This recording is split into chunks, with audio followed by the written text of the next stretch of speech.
Bonjour à tous. Nous sommes le 10 novembre 1979. Nous sommes au Vatican, à 2 pas de la chapelle Sixtine. Ce jour-là, Jean-Paul II, le pape récemment élu, est réuni avec l'Académie pontificale des sciences.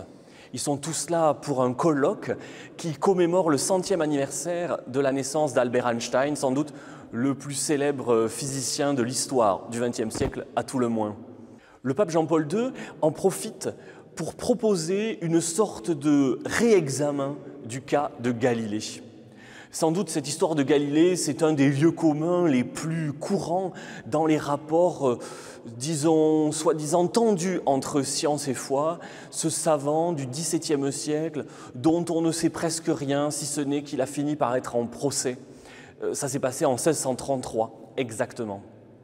Et Jean-Paul II, donc, en 1979, demande d'exhumer les archives, les documents disponibles pour en savoir plus sur cette histoire de Galilée et ses relations avec l'Église.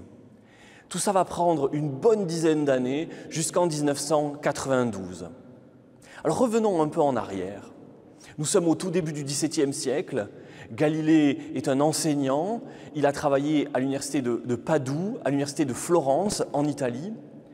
Il a œuvré à la mise au point d'instruments de mesure comme la lunette astronomique qui permet de grossir les images et de voir avec beaucoup plus de détails les corps célestes, quoiqu'il ne l'ait pas inventé.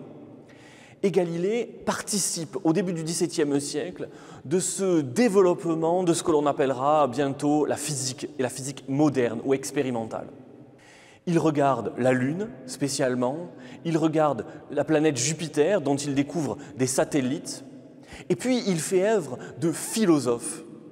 Dans des textes, dans des livres, dans des lettres, Galilée va défendre une vision radicalement nouvelle du monde, un monde qui est centré autour du Soleil et autour duquel tourne la Terre. Jusqu'à présent, pendant des millénaires, on était convaincu que la Terre était immobile au centre de l'univers. La question de Galilée, donc, c'est le mouvement de la Terre. Non pas sa forme en particulier, on sait depuis 2000 ans que la Terre est ronde, mais son mouvement. Et Galilée défend, comme une sorte de certitude absolue, que la Terre tourne autour du Soleil. Entendons-nous bien, Galilée ne dispose pas de preuves expérimentales de cette rotation de la Terre autour du Soleil. Il faudra attendre seulement le milieu du XVIIIe siècle. Galilée sera mort depuis bien longtemps pour qu'on dispose de telles confirmations. Mais Galilée a une intuition, une sorte de conviction profonde que la Terre tourne bel et bien autour du Soleil. Et cette idée, il va la défendre contre vents et marées jusqu'à un ouvrage publié en 1632 et qui s'appelle « Le dialogue sur les deux grands systèmes du monde ». C'est ce livre qui va lui valoir, l'année suivante, en 1633 donc, d'être finalement condamné. Alors si l'on entrait dans les détails, on verrait que Galilée a été condamné vraisemblablement aussi pour des motifs mi-philosophiques, mi-théologiques, mais il est certain que pour une part, sa condamnation est liée à sa défense comme une certitude du mouvement de la Terre autour du Soleil. À quoi donc Galilée a-t-il été condamné? Alors là, les images vont bon train, la mythologie scientifique est incroyable. On imagine un Galilée emprisonné, torturé, pourquoi pas même brûlé vif. Rien de tout ça, à vrai dire. En 1633, donc, quand Galilée est condamné, sa peine est réelle, mais relativement modeste. Il est, comme on dirait aujourd'hui, assigné à résidence. Il est contraint de rester chez lui, dans une somptueuse villa qu'il partage avec son épouse, ses enfants, ses petits-enfants, ses serviteurs.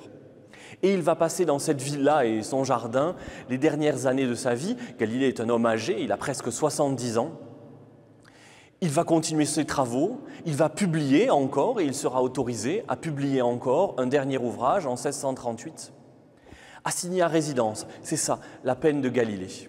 Et les documents qui ont été découverts et qui ont été étudiés par les spécialistes depuis presque 50 ans maintenant vont tous dans le même sens. Galilée n'a été ni torturé, ni emprisonné, encore moins évidemment condamné par l'Inquisition du XVIIe siècle. Et pourtant, l'image commune, c'est celle d'un Galilée martyr de la science. Il est intéressant de remarquer que cette image a été largement déployée au cours du XIXe siècle par la peinture en particulier.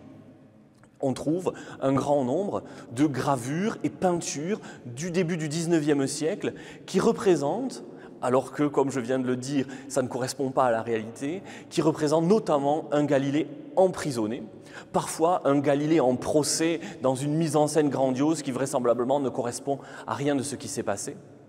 Et ces images vont contribuer à développer une sorte de fake news de l'histoire des sciences, pourrait-on dire, évidemment au détriment de l'Église, vue alors comme une institution obscurantiste ennemie des sciences.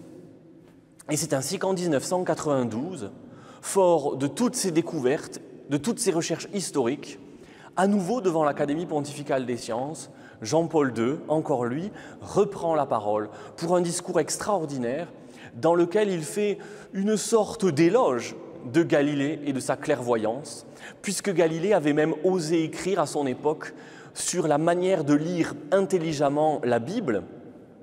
Et Jean-Paul II lui reconnaît une plus grande perspicacité sur ce point qu'un certain nombre de théologiens de son époque. 1992, c'est d'une certaine manière la date que l'on pourrait considérer comme la réhabilitation officielle et définitive de Galilée. Je vous remercie. À très bientôt.